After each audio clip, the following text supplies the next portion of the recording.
Agit Erev Shabbos, everybody. Welcome to Jerry's Parsha Ponderings for Parshiot, Chaye, Sarah, and Toldot. Did not get Chaye Sarah in last week, but it fits very nicely with Toldot because one of the subjects I really want to discuss is Rivka Imeinu. I find that Rivka gets buzzed over a lot. We know Sarah was the Sarah, queen of the Imahot, as it were. And they say that Sarah was an even greater prophetess than Avram Avinu was a prophet. And Leah, Rachel, Bilhah, Zilpah, there's a lot of drama there. But I always find that Rivka gets a little buzzed over. And I think it's important to realize how important a figure Rivka Imeinu is, not only for the Jewish people, for Am Yisrael, but for the whole world. But before we discuss Rivka, let us hearken back to the beginning of Parshat Chaye Sarah. My father's bar mitzvah Parsha, my son Dovi's bar mitzvah Parsha, my nephew's bar mitzvah Parsha. We have a lot of Chaye Sarah in our family. And it's interesting. At the beginning of the Parsha, we know that Abraham buys from Ephron Hachiti the Ma'arat HaMachpelah for 400 shekel, not 400 new Israeli shekels, but obviously a king's ransom in those days. And the pasuk says, "Vayishma Abraham el Ephron, vayishkol Abraham LaEphron et hakesef asher diber ba'oznei b'nei chet, Arba meot shekel kesef overlas." Mizumin, cash. He counted it out. And this is important because the whole world was to see that not only did Hashem give this to us, but we paid for it. Now, there are a couple of other places that Hashem gave us that we paid for anyway. And those would be the Makom HaMikdash from Aravna, David HaMelech bought it, and Hever Yosef, Yaakov Avinu, bought it from Shechem. And the famous Maimar Chazal says, these three places on earth, nobody could tell the Jews that they don't rightfully own it. Right? They can't say that's stolen because the Torah makes it very clear that in all three of these cases, we paid cash. I ask you, can anybody give me a better example of places that are contested on earth other than the Maras HaMachpelah, the Beit HaMikdash, and Kever Yosef? The very three places that Chazal tell us nobody could say they're not ours. The Torah says Avram paid, David paid, Yaakov paid. But the exact opposite is true. These are probably the three most contested areas on all of God's green earth. Maybe Taiwan, or Nepal. But seriously, these are the most contested sites on earth. Why? So, very good friend of mine, Harav David Dawichi Marcus, said on last week's Parsha on Chaye Sarah,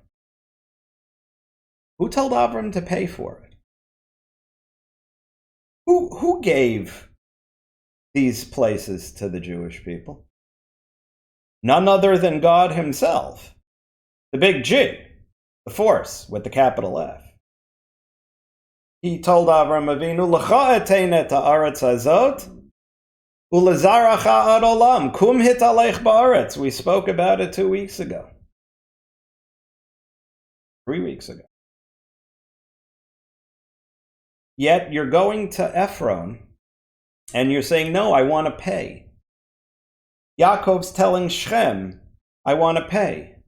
Why? You don't pay for something you own. You walk in and you go, excuse me, this is mine, get out. It's not like Avram didn't have an army. Avram had a big army, an army that defeated 4 and 5 kings. Right? This was not like he couldn't have just walked in and taken it. Why? Because Shimon and Levi couldn't have done what they did before he bought Shechem? David HaMelech couldn't have just taken what was rightfully ours? You're talking about the army of King David, arguably one of the greatest fighting forces in the history of humankind. I mean, this is stuff that would make the IDF blush.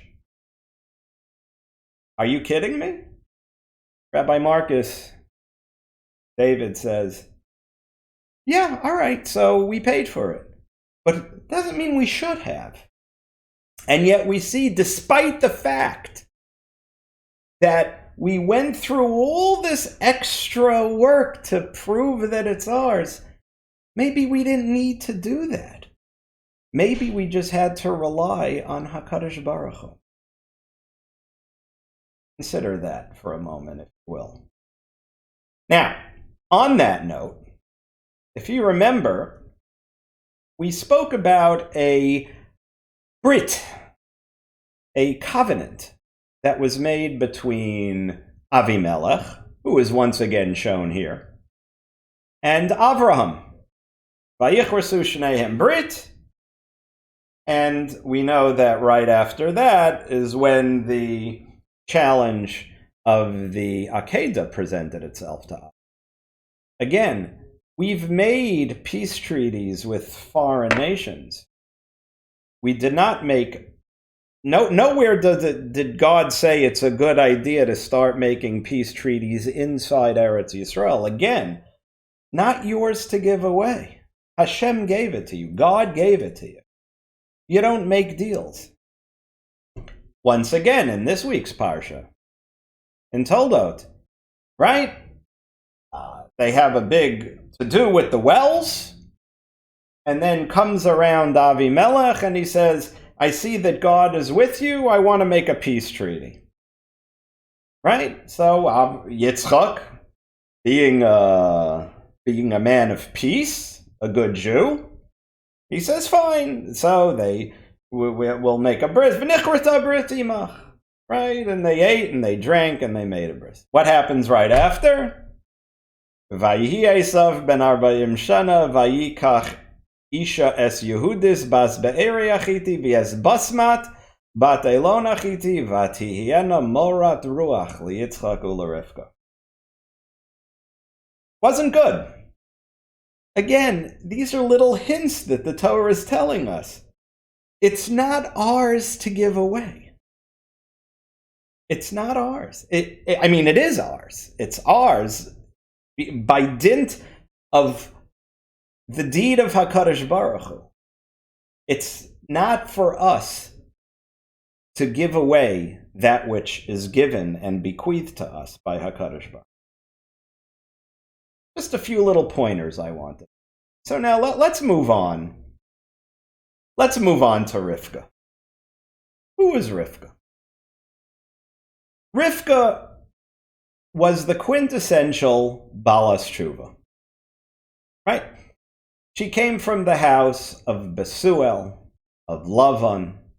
She really suffered at what we call Tsar Balei Tshuva. At the very beginning of the Parsha, Vayitrotzatzu habanim bekirba, vatomer imkein lama ze anochi.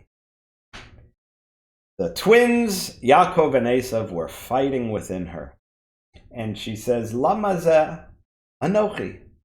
It must be because of me. Because Yitzchak came from the house of Avram and Sarah. She came from the house of Lavan and Besuel. And she never felt worthy of Yitzchak. If we go all the way, let's rewind to Parshat Chaye. This is why it works so nicely together. She's on the camel with Eliezer coming. she sees Yitzchak off in the field. It says that Yitzchak went to pray in the field, right? Melech Basada went out to pray. She sees him, and she saw this majestic being. She fell off the camel out of fear. She says to Eliezer, "Who is this person coming toward us?" "Thou Adoni, that's my master Yitzchak." Vatikachat sa'ifa titkas. She covered her face. So everybody the famous thing, she was a tznius, right? Went to Beis Yaakov, she covered her face, right? She wore a long skirt up to here, down. She did it out of shame. She felt that she was unworthy of Yitzchak because of her forebears, because of her upbringing. So when the fighting of the Banim started, she said, "Batelech lidroshat Hashem." She's going to go seek counsel, which is the right thing to do. Go speak to another. She went to Shem. Okay. Lamazeh anochi. I heard a beautiful night from, first of all, my daughter Shandy. Gets credit for this, and she said it over in the name of Rav Aaron Ginsberg from Chabad. Rivka was the quintessential Yiddish mama. Why? We are all a Yaakov and an Esau. Every human being, not even just every human being has the possibility of being a Yaakov or being an Esau. A Yaakov or an Esau. We are all made up of both of those drives, desires, the spiritual and the physical. What does Vayomer Hashem La? What does the Navi say to her? The Rav. Shnei goyim bevitnechu, shnei leumim mimayach yuparedu, ulaom milom yamatz v'rav ya'avod sa'ir. The greater, the older will serve the younger. That Esav should have to serve Yaakov. Listen to what Rav Ginsberg says. It's our job to make the physical subservient to the spiritual. That is our challenge in life. And that's what Rivka Imeinu taught all of humankind. Not only the Jewish people, not only the monotheists, all of humankind. We are all made up of these two forces. And it's up to us that good and decency should overcome our nefesh bahamit, our animal-like drives. Not that they should be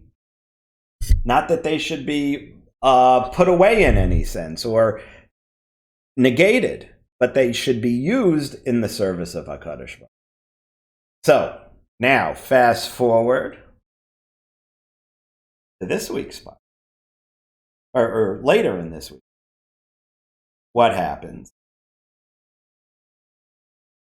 Yitzchak wants to give the brachos to Esau. He's the firstborn. Right? And Yitzchak really believed in this synthesis. He believed that Yaakov and Esau together could rule the world. Which, if you think about it, they kind of do. But they were supposed to do it together. Rivka sees this and she's like, oh, no. He can't get the brachos. Because then it won't be Rav Ya'avod Sa'ir, it'll be Sa'ir Ya'avod et Harav, right? So she tells Yaakov, go get the sheep, get the this, and I'll make a thing for your father, and you'll put on the fur and the smell of the Gan Eden, the beged. What does she say? Yaakov says to her, but Ma, what if Daddy, realizes it's me? Then he'll curse me instead of blessing me. And she said famous words, Alai kililatcha b'ni, on me your curse should. It's because of me.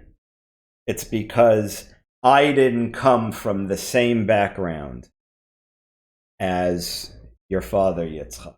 Yet she had the insight to see that Esav couldn't be allowed to have the Bechorah because of her insight.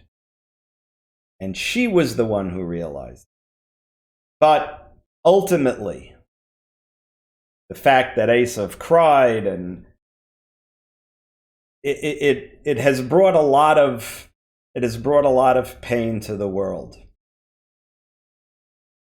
And the ultimate goal, as it should have been, was, as Yitzchak said, "Hakol kol Yaakov, v'hayadayim yedei." Yes, we need the kol of Yaakov. That's the neshama ruchniyat, the kol Yaakov, the Torah learning, the tefillah, all that stuff, saying Tehillim, all that's the ruchnius part of us. But there's also a yadayim yedei Esav, and that's what we have to look back at, the brit that was made with Avimelech, and the second brit with Avimelech, and going and buying all our property that we own anyway. Sometimes yadayim yedei Esav. The JDL, Rav Kahana Zatzal, used to say, "Hakol kol Yaakov, v'hayadayim yedei Esav." Sometimes you got to pick up a weapon. Sometimes you have to do what may not be so pleasant, but pleasant doesn't always get us everywhere. Pleasant can sometimes get you into it. So perhaps there were other ways to handle it, not for us to judge. It happened the way Hashem wanted it to happen anyway, because ultimately that happened. But there are lessons to be learned. Vatomer lo imo alai kililat. It's on me. And this has been a story of thousands of years. So many people go through it, whether it's with their own kids or with other relatives, or we just see it play out over and over again. It's not always the best thing to be, it's important to do self-introspection, but self-criticism can often backfire. That's the lesson of Rivka, Imeinu. Shabbos Makara Bracha. Have an absolutely wonderful Shabbos. This is Parsha Toldot. There's an awful lot to talk about. Don't forget the lentil soup. Make lentil soup. Parsha Toldot. Because of the red. Have an absolutely wonderful Shabbos. Thank you for joining us. Have a absolutely wonderful weekend. Hopefully, here again next week.